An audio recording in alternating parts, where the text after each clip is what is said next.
So this class is a special um, class that we have decided to convene regularly on this year.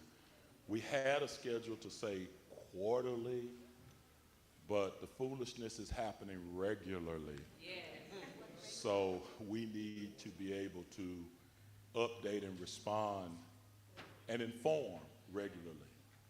My people perish for the lack of knowledge. There's so many things that are happening in our society that are impacting us that we don't even get the memo. Nobody bothers to tell us. We're trying to interpret reforms, benefit reduction. Many people are close to what we would call the finish line in life, and the finish line is being moved. And that's a scary thought. Even those who are in midlife career right now, an early careerist, your money is going to be impacted toward the end of your career. The 401ks and the savings that you were putting away are being monitored now so that your Social Security can be calibrated. Not what you paid or put in or should get, but what we think you need, right? So it's so much happening that we needed to have this on a regular basis. And we've asked Chris to just keep his finger on the pulse, to study and to be aware. This is not a class about taking positions on social issues or trying to say, well, I think this party was this or that party was that. This is a class about discussions and information. I purposefully framed the message this morning so that you could see that DEI is scriptural. There are examples all in the Bible of Jesus dealing with diversity, the woman at the well, making her a preacher, an evangelist.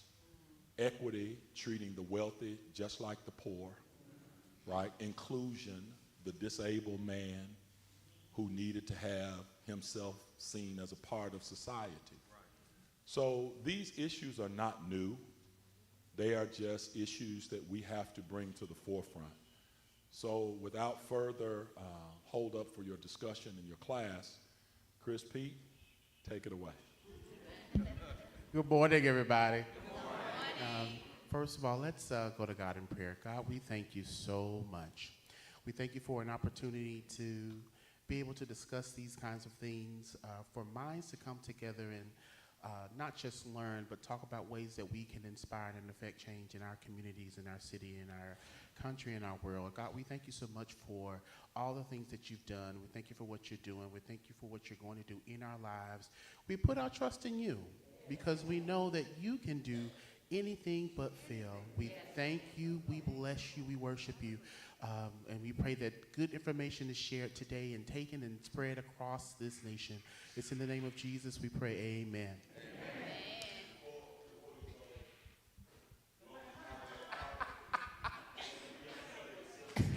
He said, Cowboy Carter,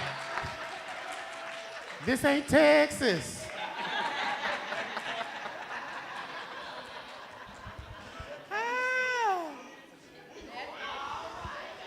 My goodness. Okay. So, admittedly, there is too much to cover in one class. So I had to pare down information to what I thought was the most pertinent for now. Where I want to start is a conversation about executive orders, because we are, 53 now? Over 50 executive orders have been signed since Mr. Trump has entered into office. I was about to say president. I feel kind of about saying it. Forgive me. And what you have to recognize is a lot of these executive orders are being written in it. It comes off as an attack, I feel, on what I would call other. And that begs us first to have a conversation about what other is, and so I want to go into talking about diversity, equity, inclusion as well, what it really is, what it's being stigmatized to be, and why people are so gung-ho about it not being what it being in existence because of the stigma. So let's start off by first talking about what an executive order is. So an executive order is basically an official document that the president uses typically to manage the operations of the federal government, all right? Historically, they've been done to kind of set administrative protocols in place for federal government. A lot of presidents have also used it for, policy and program change, but I don't want you to think that an executive order by nature, once it's written, is directly knocking at your door, right? It's really about, hey, I have a cabinet in the executive branch that I manage, and these are the protocols I want them to follow. Now, where you're impacted is down the line, the agencies and entities that operate under the cabinet, they have to manage their protocols and their infrastructure in a way that follows the orders that have been written. And so as they operate and provide services to you, they are then impacted, and that's how you are impacted. So again, I don't want you to think that just out of the gate, an executive order means there's a law in place that changes the way I live. That's not true. An executive order means there are policies, programs, and procedures in place that are being passed down from the executive branch down to me by way of the agencies that operate under it. Does that make sense? Another way to think about it is agencies that are funded, under the cabinet. Those are the agencies that provide services to you. Those are the agencies that have to make changes according to what the orders dictate. And then I have a list of them, actually. So if you're curious to know, we have the Department of Agriculture, Commerce, Defense, Education, Energy, Health and Human Services, Homeland Security, Housing and Urban Development, Interior, which is, parks and recreation, things like that, Justice, Labor, State, Transportation, Treasury, Veteran Affairs. So these are all entities by which many of us receive some type of benefit or service, and as orders have been written and they have to modify how they do what they do, that's how we then become impacted as people who are serviced by those agencies. There was also an executive order written to create not necessarily a department in the cabinet, but this temporary entity, the Department of Governmental Efficiency. I'm not sure if they pronounce this dog or doge. I say dog because it sounds like a really bad, ravenous, rabid dog that's trying to snatch things from people. But if you don't know, the person managing that entity is Elon Musk. Elon Musk is the creator of Tesla and the space program that he has going on. He is a millionaire, if not billionaire, perhaps the wealthiest man in the world, I think is what he's been categorized now as. He has no governmental experience at all. Which then begs the question, well, why does this person have the ability to come in and tell our government that it is or isn't running efficiently? And if you want to go down that rabbit hole of the conspiracy theories or putting pieces together to come to your own conclusion, I'll allow you to do that. I'm a bit of a conspiracy theorist myself, and I have my idea of why that's the case. And one of those ideas is it's about money. And the other idea is about creating a playing field that doesn't look like what a playing field should look like, right? Making those who are advanced more advanced, and not giving enough attention to the people who need to also be able to play in the game and live a healthy life, make the money they need to survive, that kind of thing. So, other information about how executive orders work. So if it's written, it has to happen, in essence. It has the force of law, even though it's not law. And basically what that means is if at any point with an executive order there's a reason to believe that it's violating law, then Congress can step in and have a conversation about the validity of that, they can also bring in the Supreme Court, because Supreme Court's job is to make sure that what we're doing as far as law is concerned is following the Constitution. The only way an executive order could ever become law is if Congress decided to pass a law or make an amendment to the Constitution. So don't think that these things are, well, they're written in stone, but not really written in stone. Think about it like a really soft stone that can be easily chipped away and something can be changed if you wanted to, kind of thing. But still, they have the force of law, and federal government has to do what the orders tell them to do. So let's shift then to talk about DEI, because one of the executive orders that are out there, or maybe a couple actually, talk about trying to level the playing field and get rid of unfair, unjust programs that focus on diversity and equity inclusion. It's like looking at, the stigma is diversity, equity, inclusion is more like, what was the term? Discrimination, exclusion, and indoctrination. That's the stigma, right?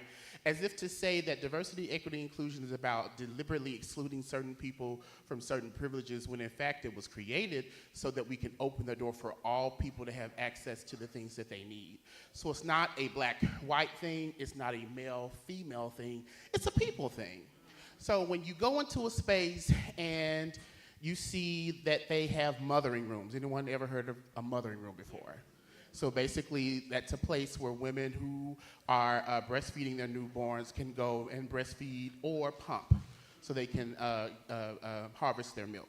That's diversity, equity, inclusion. Diversity, equity, inclusion is about making sure that if you are experiencing some kind of significant event at work and you need an opportunity to have a conversation with someone about it, it's creating programs so you have easy access to that. So an example would be an EAP, an employee assistance program, where you have access to free mental health care as a part of that being offered. And again, that's not a color thing, it's not a gender thing.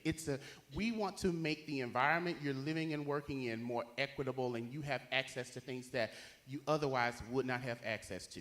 How many of you, raise your hand, can afford to pay a therapist, I don't know, $120 an hour every week to talk about your problems? Raise your hand.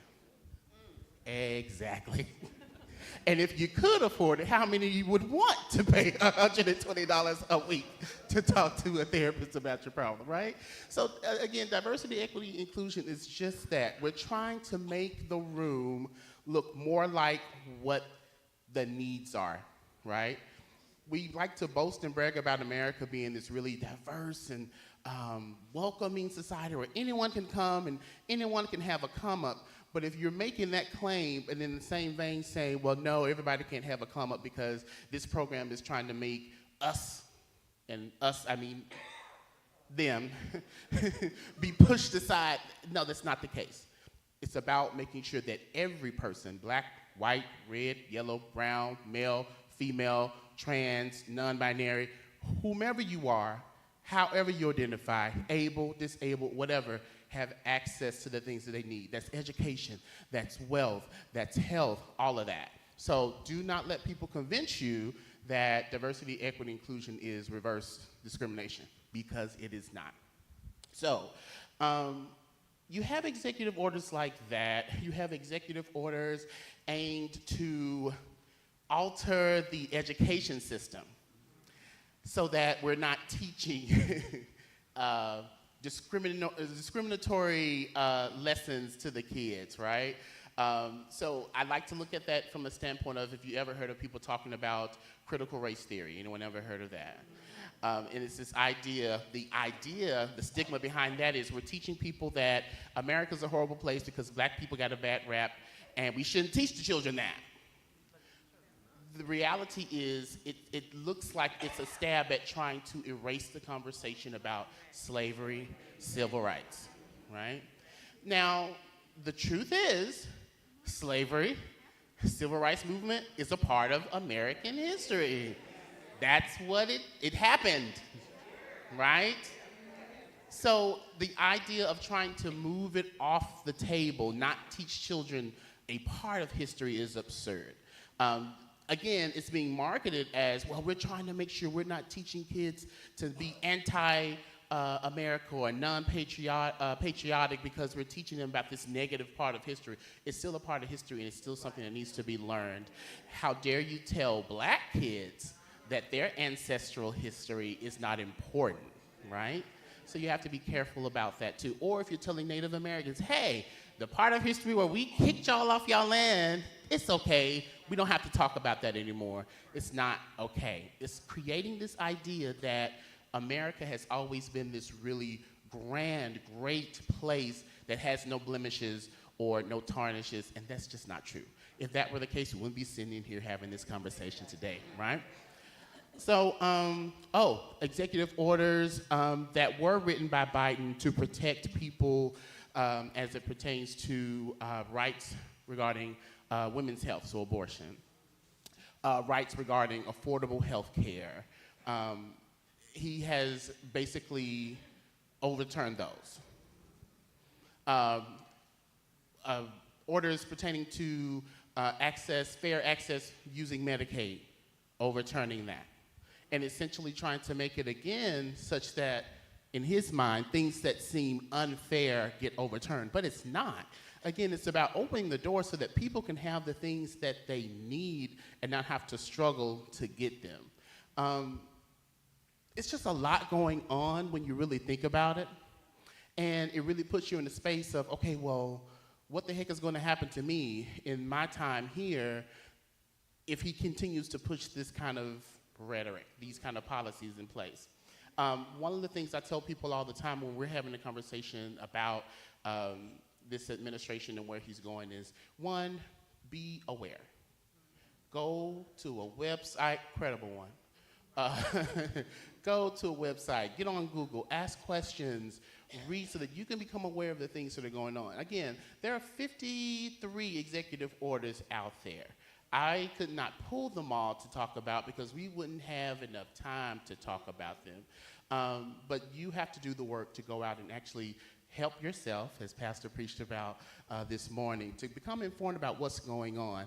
And not just that, do your best to be informed about who you can reach out to, who you can talk to get some understanding of how these new orders and what new laws that may come out of them impact you.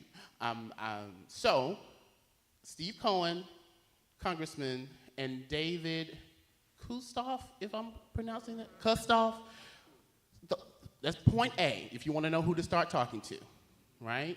If I'm not mistaken, Cohen really has a little bit of Tipton coming down by the Mississippi River down and includes Memphis.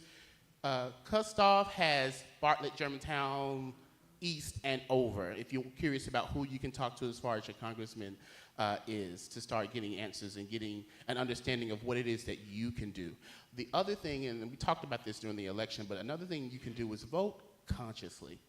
Making sure that you are aware of who the person is, the people are, knowing their platform before you vote for them. And that's not just when you're talking about presidential elections. We're talking about gubernatorial elections, so your governor. We're talking about your school board. We're talking about your mayor. We're talking about those kind of people, because if you want to make sure you're getting the things that you need, you got to make sure you're putting the right people in place who are going to advocate for you. That's really a really big, important thing. Before I go forward, any questions? Yes, and we have microphones for you. Can you please? I thank you.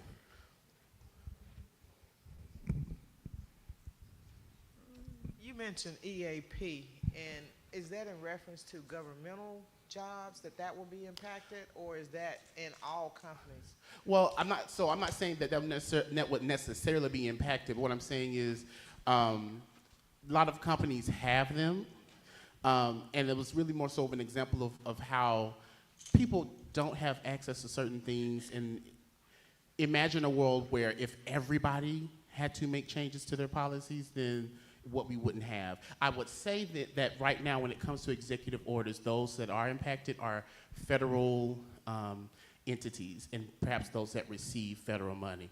Another thing, hands up, who in here has a federal job? Hands up high. Y'all clap your hands for these people. They need love. They need support.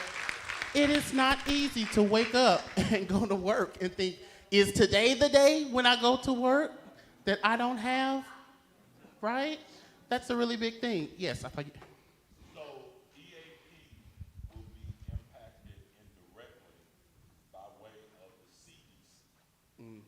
Employee assistance programs are for individuals. If you haven't met your job, you can get the counsel. You can also file grievance through your human resources department. You can go out sometimes with protection of your job if you're under EAP. But the CDC, which is Center for Disease Control, HHS, Health and Human Services, Centers for Medicaid and Medicare, CMS, are all redacting their words and policies so that if you walk in and say, I believe I am being treated unfairly due to racism, that will no longer be a platform by which you're able to go in and file grievance. So it's the redaction of words like disparities, inequity. Those words are literally being taken out of the journals, the websites. If you have noticed, the CDC has not been able to communicate for the last 3 weeks. They have been on a moratorium for communication. That means sit down and shut up until we scrub the data and take out certain things. That's where stuff like that will be impacted, right? So it may not be directly impacted, as Chris said, but in the health spectrum, we are on pins and needles now about what we can say. In particular, community health, going out to be able to talk about disproportionate comorbidities in Black communities because of where you live, in zip codes, spaces like that, wiping that stuff out. There's no such thing. We all breathe the same air, is what they say, right? Now, we know Buckeye Cellulose over here has been contaminating the air in this community for years. And mesothelioma has impacted people in this area. So now all of those big companies who are supporting the eradication of these premises will be able to say, it's no longer there, so you can't sue us without paying. So these are some of the things, these are the underlying nuances that are taking place on a larger playing field, which is why we have to have these discussions. And I like what you, yes. No, go ahead. Oh, Kiana, we added you to this team. I just sent you on. Yay! Oh, okay. Kiana's going to law school, and she needs to be sharp. Stand up. Okay. Okay. You're welcome. See that? Add Kiana to this team. The lawyer needs to sharpen her skills. 9:32. 5 minutes later, immediately got it. He just made a way. I actually had a question. That's why I raised my hand. I know what you're here for right now. Just know later on, though. Okay. Okay, go ahead. You mentioned briefly about Elon Musk and a new cabinet position or whatever. Can you speak more about what his role will be, what he will be over, how that impacts us? He is technically not a federal employee, more so like a temporarily positioned individual. So the Department of Government Efficiency, the idea is, Pastor mentioned this scrubbing that they're doing. Scrubbing to make sure that we're not engaged, or the federal government isn't engaged in unfair practices, i.e., again, bringing DEI to the forefront, but also trying to scrub federal expenditures. And so there was this thing where he was trying to have access to Treasury information to see how the government was spending money, including perhaps your private information about your taxes and things like that. So So what I found out was that that actually has been halted. A judge actually halted that and said, no, you can't do that, violation of the Constitution.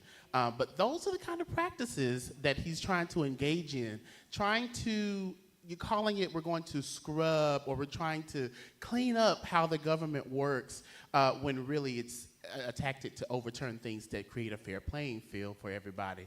And it's really scary because you come across people, I see you, Ms. Pam, you come across people like that where their MO is to see a certain set of people get ahead and they try to market it as, no, we're trying to be fair for everyone, but that's not the case because you're excluding, again, lots of different people. Yes, ma'am. Well, I thought Pastor was going to Well, real quick, those are so Department of Government Business.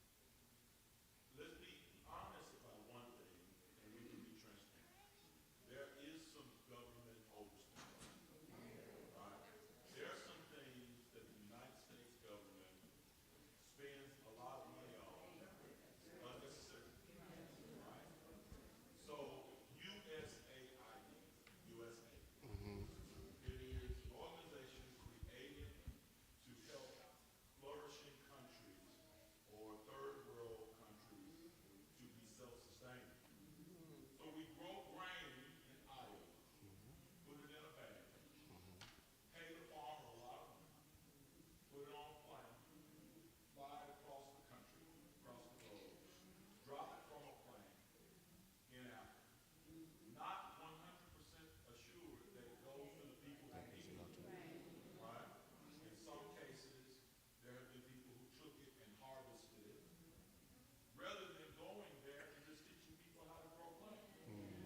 So the cost efficiency of that, you know, I'm a member of the Department of Church Expenditures.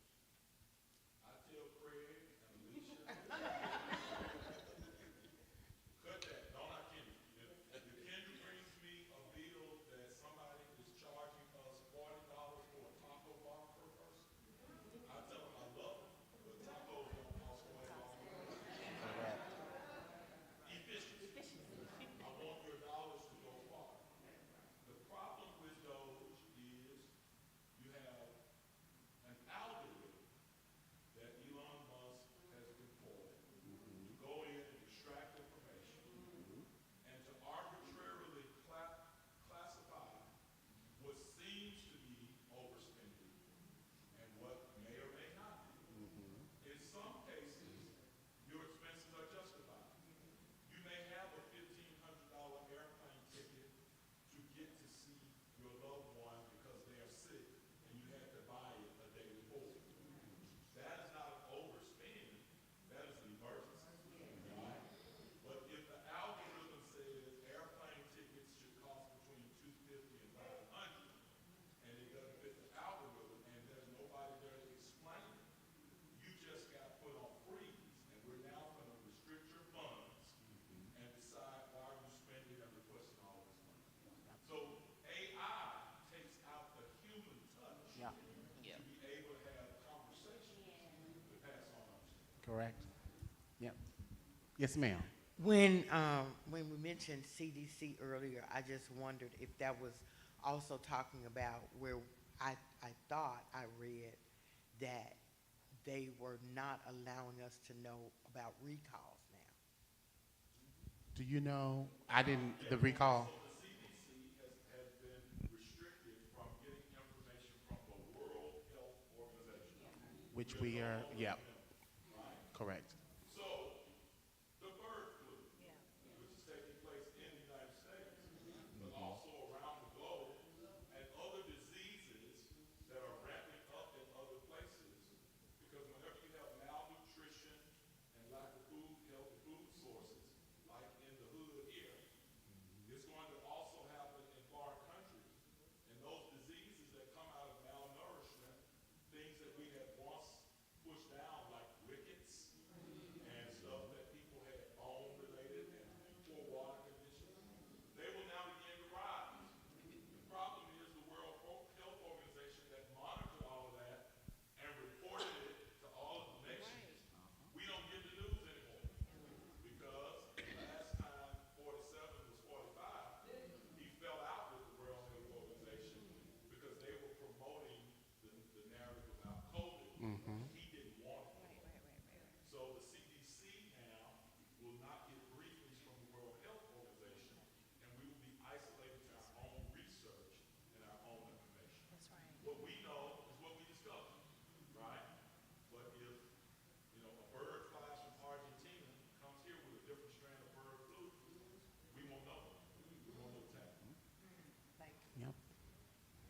Any other questions?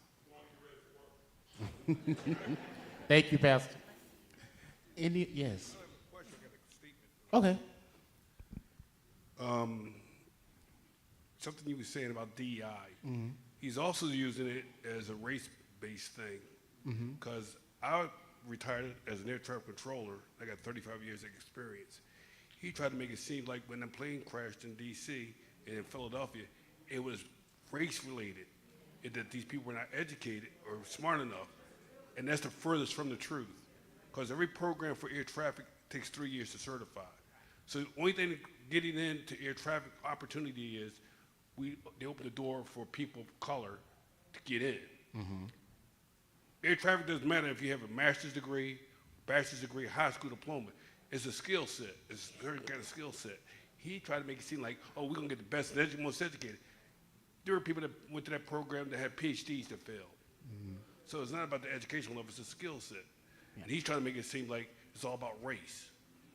And it just happened a young black man was controlling the planes in D.C. when that happened. But when people ask me, because like I said, I've been did it for 35 years, so when people ask me, I said it fell on the pilot. The pilot took ownership that he would miss that other plane, and he didn't do it. So they tried to put it on the controller. The controller had no control over how those planes fly. It's the pilot's responsibility. So, but he tries to use race to discourage people from being in a certain field. Yeah. And that's wrong. And not just race. There have been topics on gender and making it an issue of if you are ascribing to any identity other than male, female assigned at birth, that you're defective and then you're problematic and you are an issue. You shouldn't be working. As a matter of fact, one of the orders focused on, I don't want to say barring or banning transgender people from the military, but definitely it is banning, okay, from the military and from sports as well, and making it such that if you were a trans woman in the military, you couldn't go and shower in the women's restroom and vice versa for if you were a trans male. And again, the idea is to dehumanize, in my opinion, let me say that, people and make them feel or be perceived as inferior or less than or not worthy, which is a very scary thing. A lot of people, and I'll get on this horse for just a little bit and then I'll jump off of it. A lot of people assume that because he got on the Christian bandwagon and then got on the anti-LGBTQ bandwagon that, oh my God, he's the one. It was anti-Christians today, it'll be you tomorrow. You have to understand and you have to believe that no person that singles out a large group of people is coming for just that one group of people. Black people will be next if you're not careful. So be careful about, again, it's all about being well-informed and making sure that you're not jumping on a bandwagon because some ideals that they have align with yours. We as Christian believers should be aligned with supporting people being healthy, safe, well-educated, well-paid people, loved, right? So that's really big. Yes, ma'am. So I work at the University of Memphis, and one of my graduate students, her parents are not documented. They are, but not their parents. So a couple of weeks ago, I can't remember, it was a Friday, they were told, people were like, do not go to work. Her mother's a stay-at-home mom. She's the oldest. Like I said, she's documented her brothers and sisters, but it's 5 of them. And so their father is the one that makes the money. So now they're not eating. You know what I'm saying? They're not able to go to the grocery store. Also, I was listening just 2 days ago, I was driving and I heard where Trump had said, okay, I got rid of all the migrant workers. We were the people who were undocumented. They're being taken away. And so that now people who really want to work, they can go out in the fields and they can harvest the strawberries and all the things that they were doing. You can harvest the strawberries, work and till in the soil in the sun, and you can now, this is what you wanted. So it's almost like, not me, because I'm not that, I really looked into it. You have all these people who believed in him that he's going to get jobs back for us, but the jobs that the migrant workers were doing that were undocumented, none of us want to do it. My mama picked cotton. I ain't trying to pick no cotton. Okay, you see what I'm saying? So now we don't have anybody to pick the strawberries, to pick the tomatoes, and do all these things because you've taken these people away. But the main people who are complaining, they're not willing to go out there and do it. So it's kind of like, you bit the hand that fed you or something like that. Yes, so it's really dumb. So that's what I wanted to share. Sorry. No. Your hand was up Whose hand? a while ago. The traffic controller, there was a shortage of workers that day too. That they said that, and then Trump tried to turn it on a race. Yeah. So it was a shortage of workers that day as well. Yeah.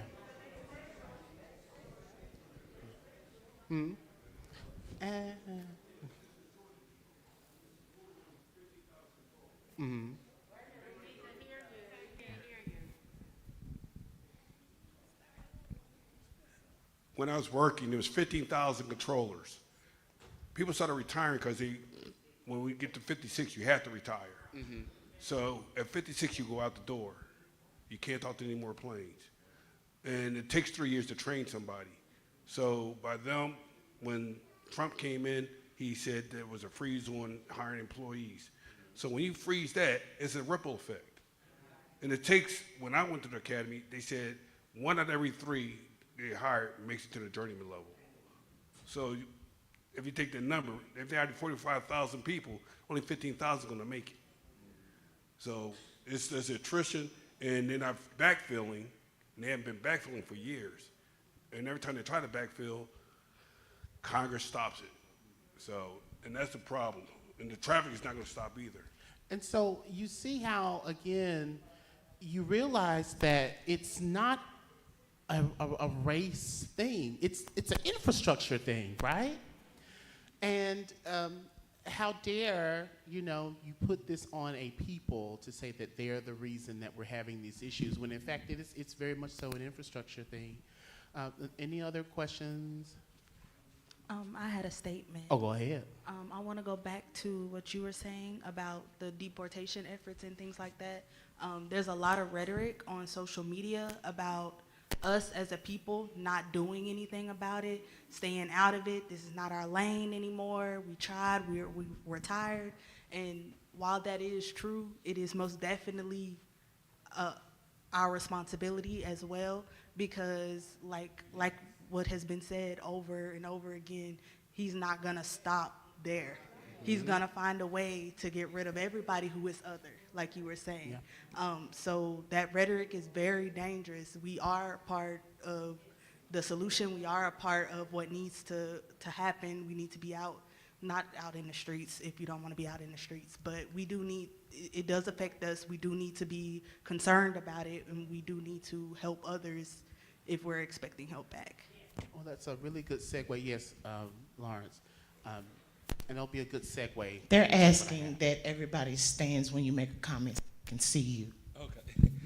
Well, so at my job, we often think about things that we can do to help kind of fix the issue. So, we just elected this man back to the president. So the thing is, hold on. Well, people, we didn't do it. Well, he's there. So the solution is, you think about the work that Stacey Abrams did in Georgia. And so now that's our focus. In 2 years, you change what the House and the Senate looks like. Because if we take that control, then we can slow some of these things down. And more so, like at my job, I think about we're heavy in helping minority businesses. So we think about things, read an article the other day, roofing company in Florida, he had to turn down in value $5.6 million in contract opportunities due to the fact of him not having workers. So if he doesn't have workers to complete that job, then it's our job to gather together and create joint ventures and create bigger companies so that now we could compete for some of those opportunities, because now we have the bandwidth and the capacity to do that. So I think of things as a solution base. So let's try to work to see if we can change what the House and Senate looks like in 2 years so we can gain some of that control back. That is 100% true. 100% true. Again, y'all, we have to do a much better job at picking the people who we decide to be in the House and the Senate.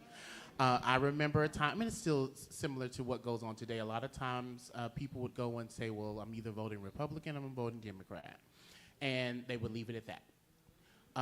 There's plenty of Democratic people, that are just as bad,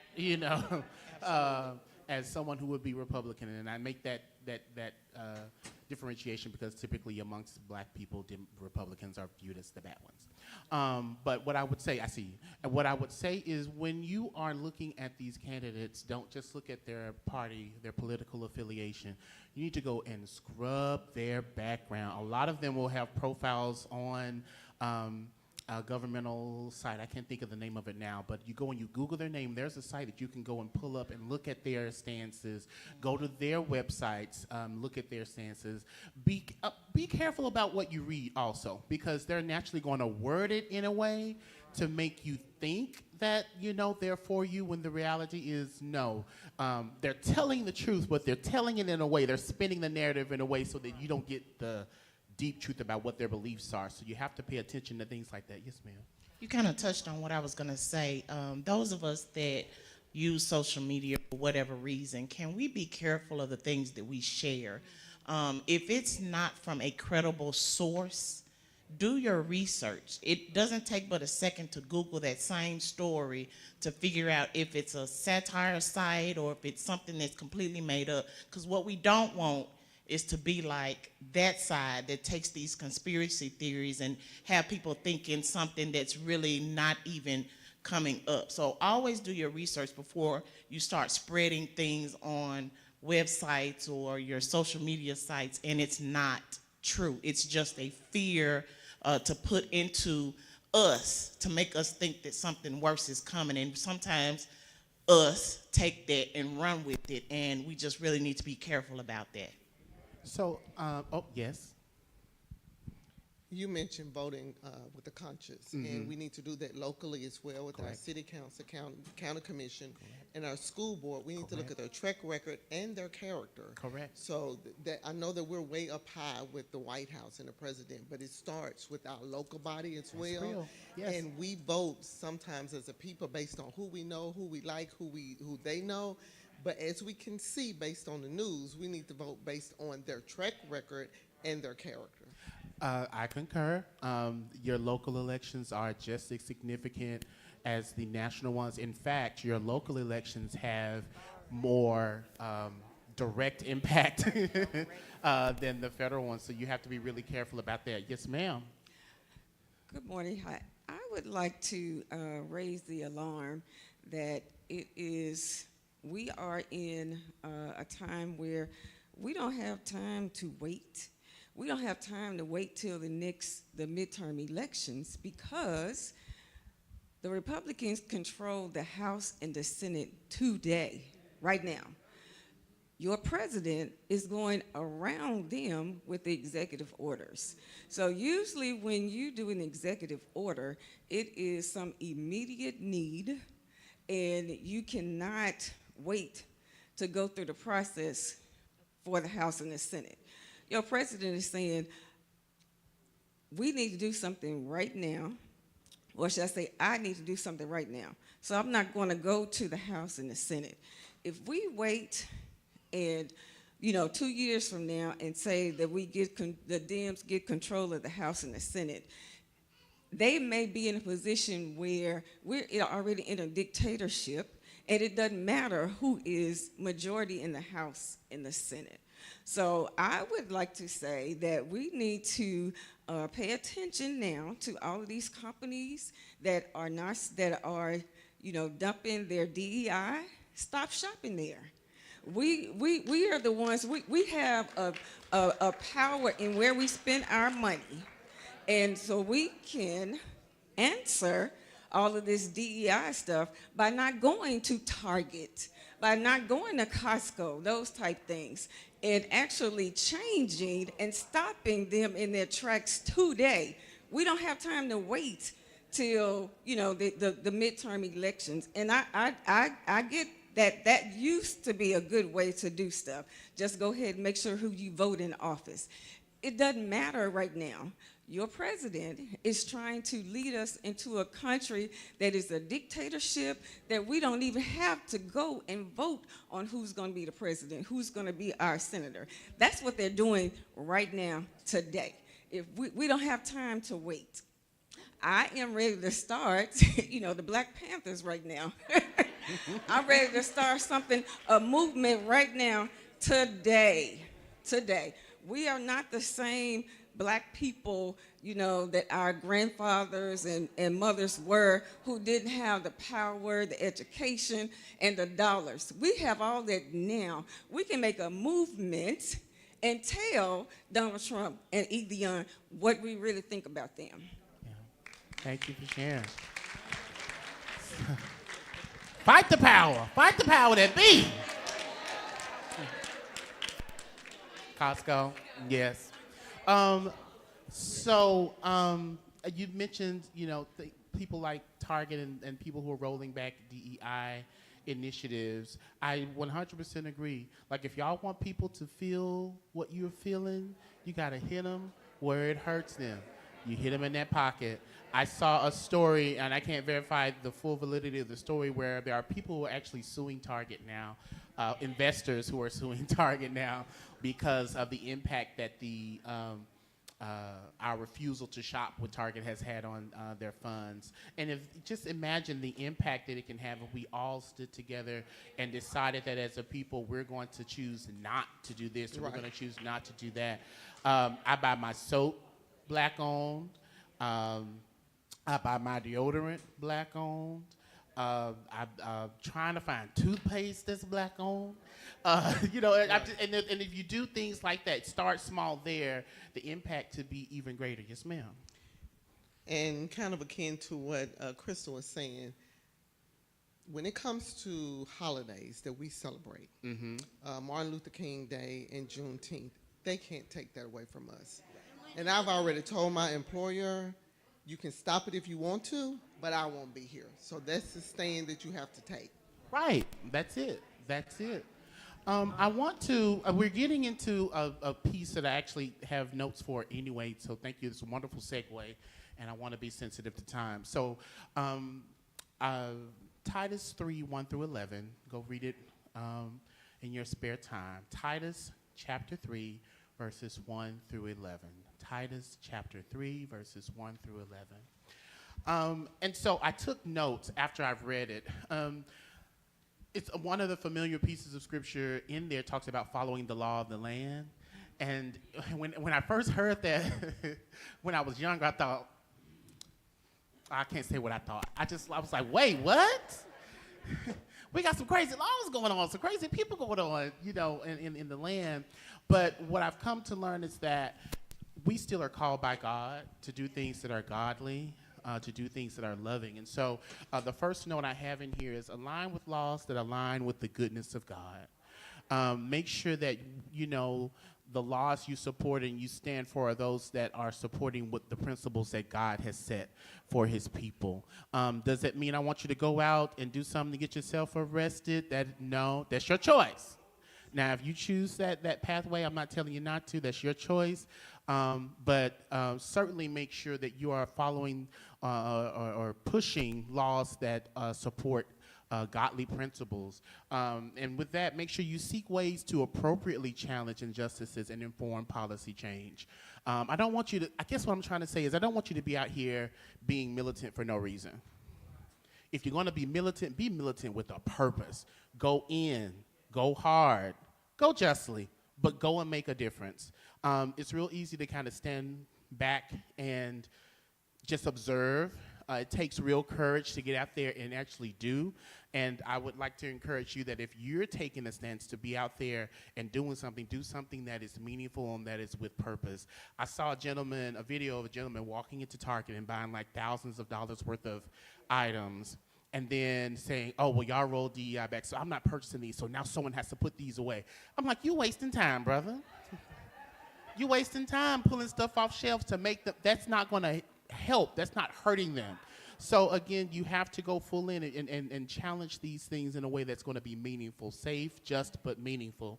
The next thing is resist the urge to participate in discourse, to share misinformation, to go back and forth with people about things that you know aren't true or things that you already know are true and don't need to argue with people about it. Social media can be a trap if you let it. Do not get into a space where you're arguing with people about things that you know aren't true or you know the truth about it and they're trying to challenge your truth. Don't do it, because you're only really perpetuating the idea that we don't know what we're talking about and all we do is sow discourse and that we don't deserve the things that we deserve. And then the last two. First, pray generally and specifically for government, corporate, private, and spiritual leaders. You got to pray for these people that they are not corrupted by the greed. They're not corrupted by self-interest. You got to pray, and you got to pray hard for them, right? And then you have to pray generally and specifically for the citizens of this nation. I am shocked to be alive during a time where I see so many people advocate so hard for a platform that disenfranchises so many people. I'm an 80s, born in the 80s, raised in the 90s baby, and I thought I was coming up in a time where change would just continue to progress, and to see it go back, it frightens me. It frightens me. And so, again, with that, you have to pray for people. Pray for their thinking. Pray that they're not easily caught up in the rhetoric, caught up in the fluff, caught up in the pomp and circumstance of what's being presented to them, and make sure that you're praying for people to do a deep dive into the information that's being presented to you. I know we've talked about a lot of things today, and I hope that when you leave here, you're going to go and get on that Google machine and do your research for yourself so that you can know how to move forward. I appreciate you all coming for your time. Yes?